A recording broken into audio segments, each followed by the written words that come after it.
Back again with my good friend Mike Nardone, this time with an absolutely stunning original paint, one owner, Bonneville Triumph 750 that Mike bought from the original owner and painstakingly dismantled the entire engine and rebuilt it, which is no easy task. Mike, tell us what you did to this engine. This wasn't your normal just re-ring it.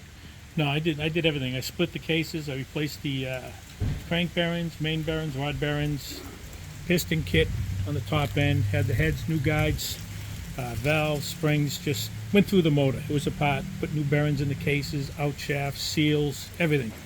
Do it once, do it right. I went through the massive stack of receipts you have for it. I was impressed. I don't know too many people that have done that level of a restoration on a 79 Bonneville. Usually it's just top end gaskets, rings, pistons. You went through the bottom end too, the cams, everything. New forks, rebuilt the calipers, air lines, not air lines. Yep, the, those are lines brand new chrome forks because they have shitty chrome on it from the factory. Yeah, they were all pitted up from sitting. The bike sat for probably more than 20 years in the shed. It was pretty nasty when I got it, but cleaned up pretty good. You know what's most remarkable for me is how nice the original paint job looks on this thing, Mike. Me too. These were hand pinstriped by artists at the factory, and the color is just absolutely gorgeous. Really, really nice. And the bike's all stock except for the exhaust, right? I mean, yeah. I think the luggage rack a factory accessory, or was that from? It looks like it came on it when I looked at other pictures. I think it might have come on it in '79. My brother had one of these, a blue and silver one. He used to ride wheelies all the way up the street on it, man. These things, I guarantee you, this thing's a wheelie machine with a new engine in it. Yeah, well done, Mike.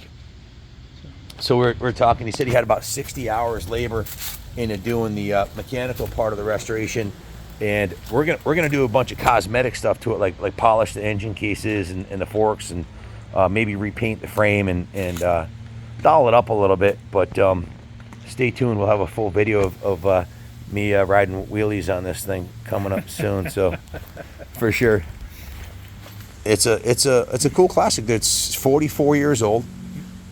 These were the original Triumphs, but definitely a cool classic.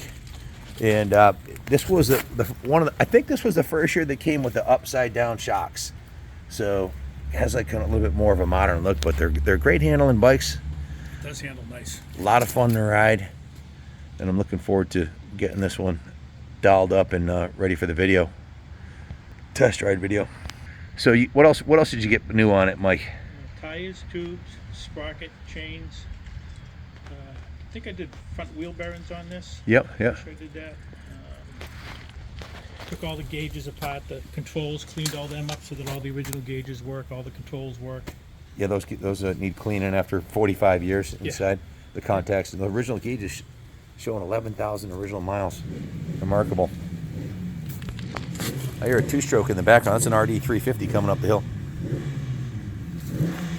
Thanks for watching, and God bless America.